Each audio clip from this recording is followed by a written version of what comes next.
What's going on, y'all? I'm Joe Bombo, and this is iHeartSEC. I need y'all to do me a favor, though. Smash that subscribe button and follow at Bombo ENT Group on all social platforms. Now let's get it. iHeartSEC. I'm your host, Joe Bombo. Make sure you follow us on all social media platforms at Bombo ENT Group. Make sure you hit the like button, share, subscribe, and let's get into some commentary and dialogue. So hit that comment section up with all your thoughts and all your opinions, whether if you love them or you like what I gotta say. It don't matter as long as we keep the dialogue going. See, there's a lot of things that's on my mind, to be honest, as I've sat down and I've dove into some of the off-season notes and got prepared for this upcoming football season. And we're just less than 2 weeks out from week 0. We officially get some football going here right around the corner. And the most relevant saying or meme clip that I can think about is when Aaron Rodgers says, R-E-L-A-X. Relax. 5 letters here, just for everybody out there in Packerland and yourself today. R-E-L-A-X. Relax. And the relevance goes further than just him saying that at the beginning of the season. You know, when there's tons of speculation talk, fans, media setting predetermined expectations on their teams, like those that were placed on Chuck Manning last year. He's the prodigy. He'll win the Heisman, national champion in his first official snap at quarterback. In a sense, the same things were said regarding another transcendent athlete, yes, that being LeBron James. Now, some would say, oh Lord, now we're comparing Arch to LeBron James. How is that any different? Well, both can be true, but hear me out. Or better yet, this is what Steve Sarkisian had to say regarding that matter. 99% of the people in his shoes at his age going through what he went through last year, I think could have destroyed him, could have melted him. And he didn't. I think he got stronger. I think he got better for it. But how do you know? You don't know until you go through it. And I think him going through it all and getting on the other side of it and becoming, like I said, the player that he became and the way he ended the season, and you look at his numbers were tremendous, to the type of leader he is, to the way that he represents our university, the way he represents his family.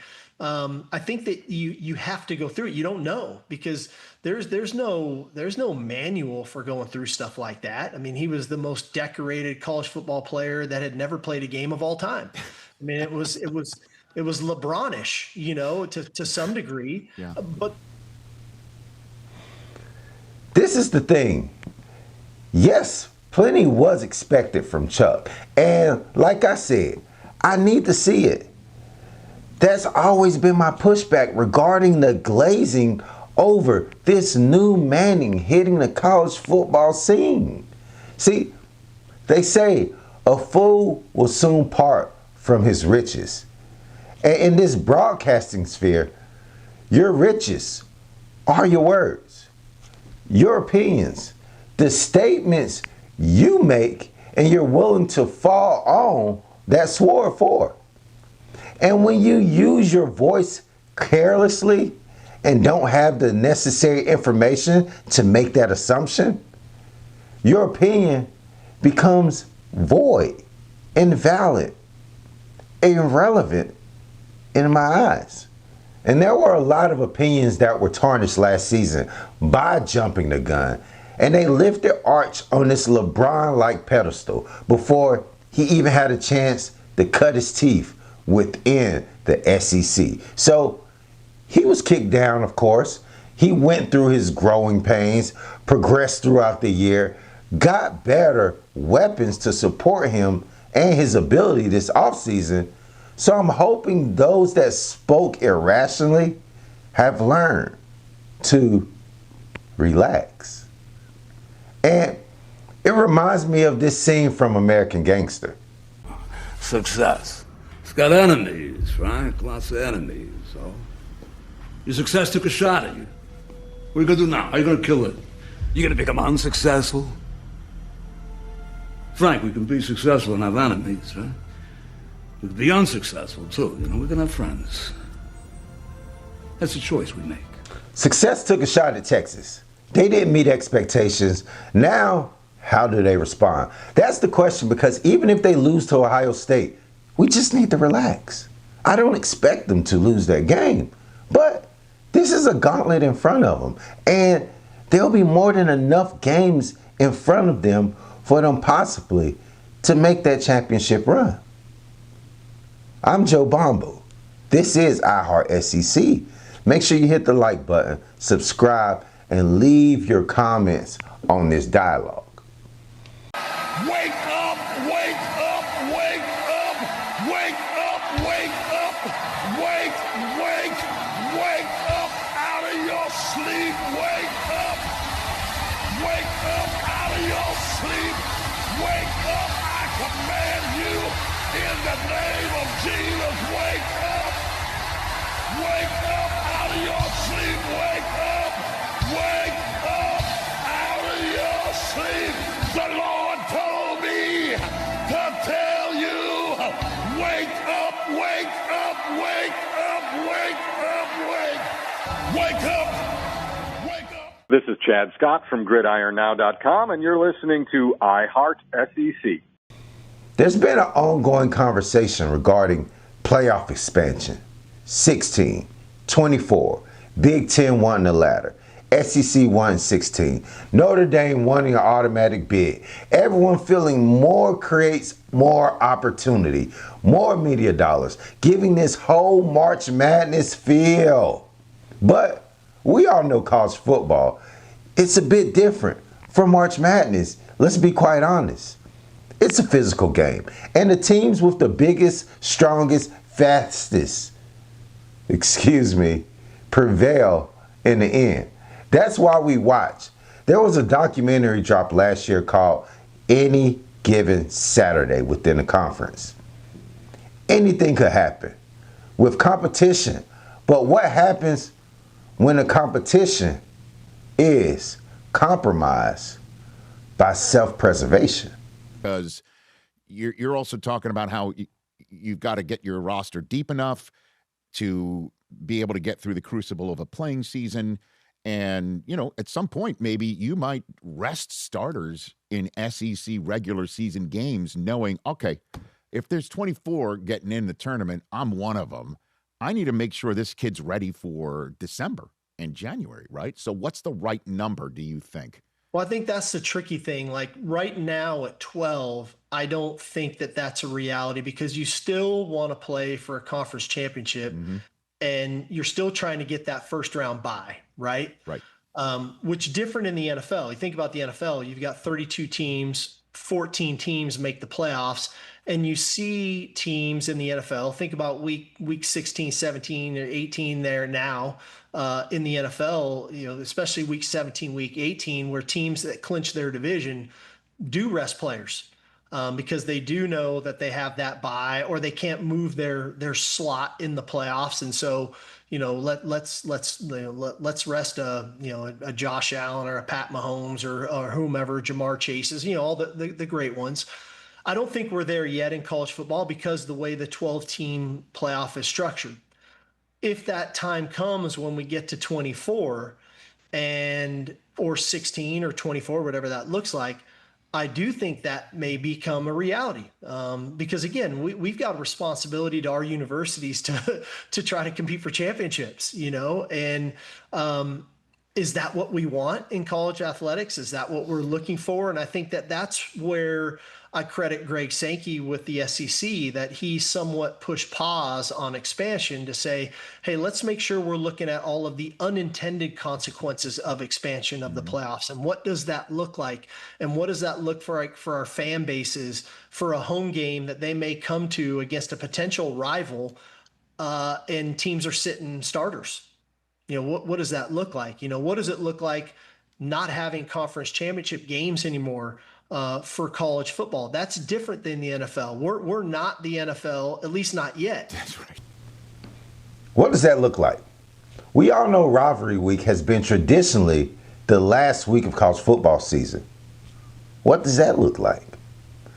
Let's take, for example, Florida State with Jordan Travis at quarterback, injured in the last weeks of the season, when Florida State had a chance at a college football position locked up in the playoffs. Him playing those few games at the end cost him a playoff berth.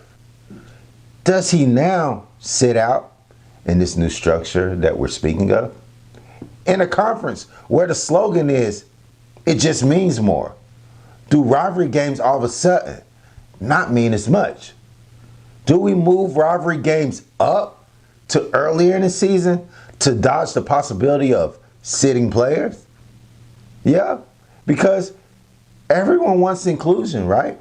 But inclusion could mean exclusion of the fan experience. So let's RELAX.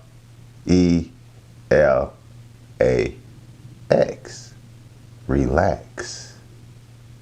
And these are things that we should consider moving forward. Imagine attending an early November game versus Texas, looking to see a possible great game. And if it's a blowout, at least you get to see Dylan Smothers, Cam Coleman, Arch Manning take the field. But Cam Coleman sits this game out. No circus catches, no dynamic playmakers down the field.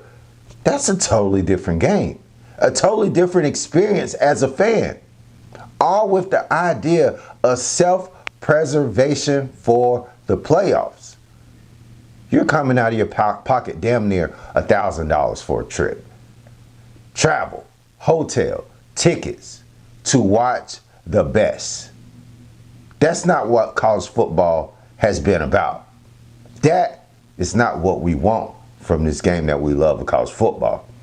See, those could be the unintended consequences of a 16 to 2014 playoff. Definitely a 2014 playoff, which Tony Petitti is pushing for. The former television executive, Tony Petitti.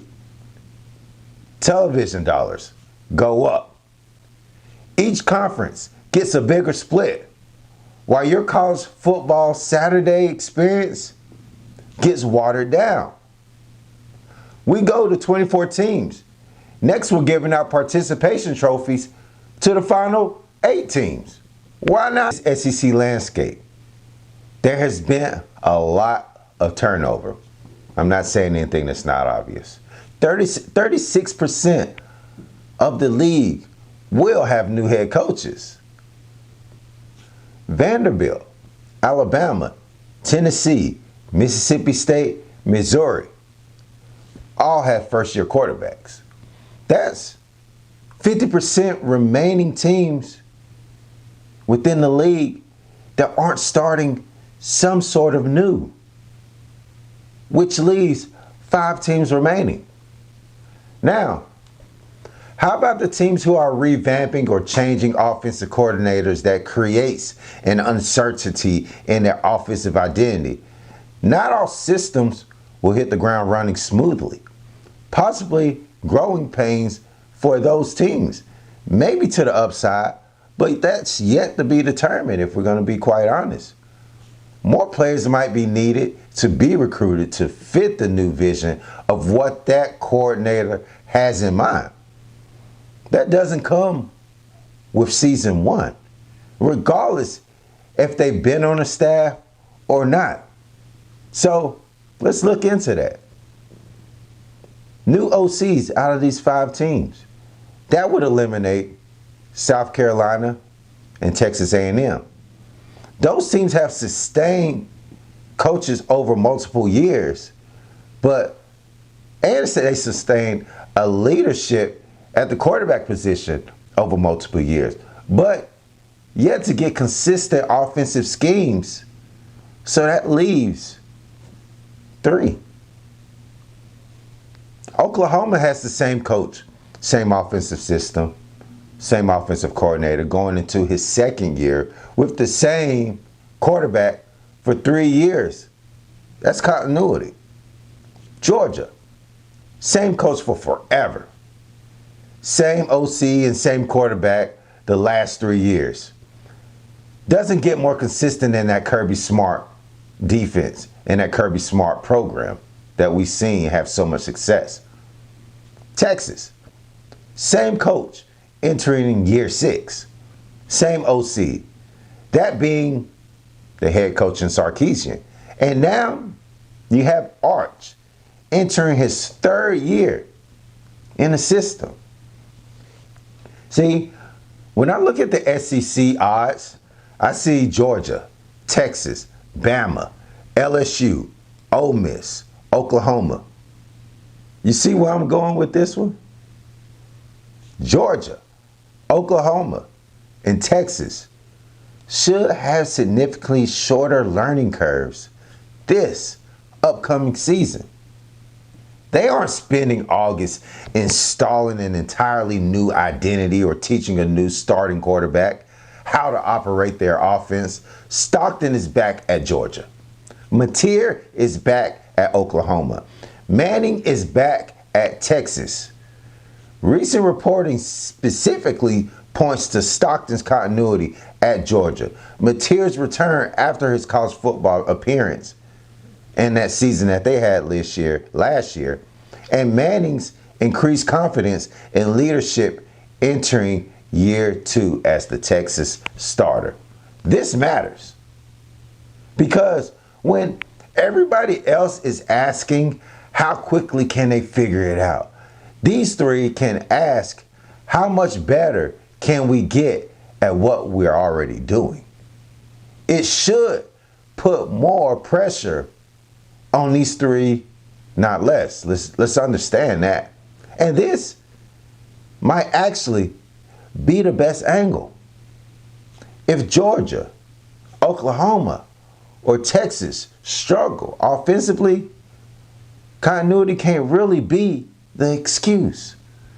Georgia has Smart plus Bobo and Stockton. Oklahoma has Venables, Arbuckle, and Mateer. Texas has their dynamic duo of Sarkisian and Manning.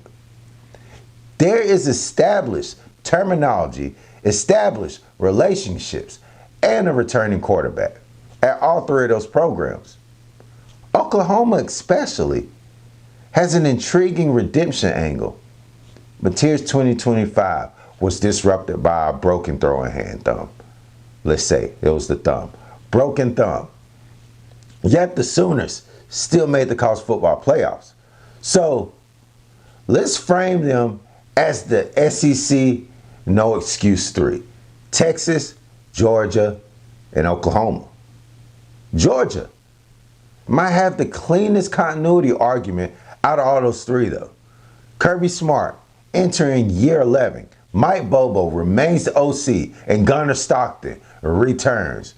More proven, more of a grasp of that offense. The major question isn't who's running the offense, it's whether Georgia can replace the production it lost at receivers. It's fundamentally different than a problem that you have breaking in a coach, a coordinator, or a quarterback. Texas is fascinating though, because continuity now becomes a referendum. Yes, you have a couple new weapons that they're introducing to their offensive system, but you still have Sark and Arch Manning, who's supposed to be one of the defining combinations in 2025. Texas didn't make the college football playoffs. Now Manning is back. Sarkisian is back. So 2026 becomes, you've had the hype. You've had the growing pains. You had the experience. Well, you have the experience. Now what? Success took a shot at you. You didn't respond right. How do you respond this season? That's a beautiful Texas storyline, if I ever heard of one. Oklahoma. may actually be the sleeper, though. They went 10-2, reached the college football playoffs, despite Mateer's injury issues, despite the lack of run game. And now Mateer gets another season with Arbuckle within the SEC with that Venables defense that you believe will only get stronger. See, Venables had publicly said he expects a much improved Mateer and believes the offense around him will be better with those weapons at Hayden Hansen, Parker Livingston, and Isaiah Satania getting another year within that system, this being his second year from Arkansas. That's the team I circled as the sneaky getaway, takeaway team in this upcoming SEC season. But there seems to be more doubt than there is belief within the Sooners. And here's the larger SEC storyline. 81% of the conference doesn't meet the continuity standards that we've just spoken of. Only 3 of 16, 18.75%, survived that continuity test. That tells you how much transition there is across the SEC entering into 2026. In a conference defined by change, only 3 SEC contenders have that holy trinity of offensive continuity, returning head coach, returning quarterback, and a returning offensive coordinator. So then, the question should become, if continuity matters in college football, we should only be talking Georgia, Oklahoma, and Texas. So, all of Alabama, LSU, and Ole Miss love, I respect it and I get it. But let's just RELAX.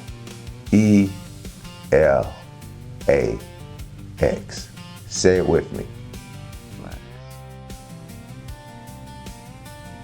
Make sure you leave your comments, hit the like button, subscribe, and let's see what do you feel about that holy trinity being the 3 teams that we should really be having a conversation about.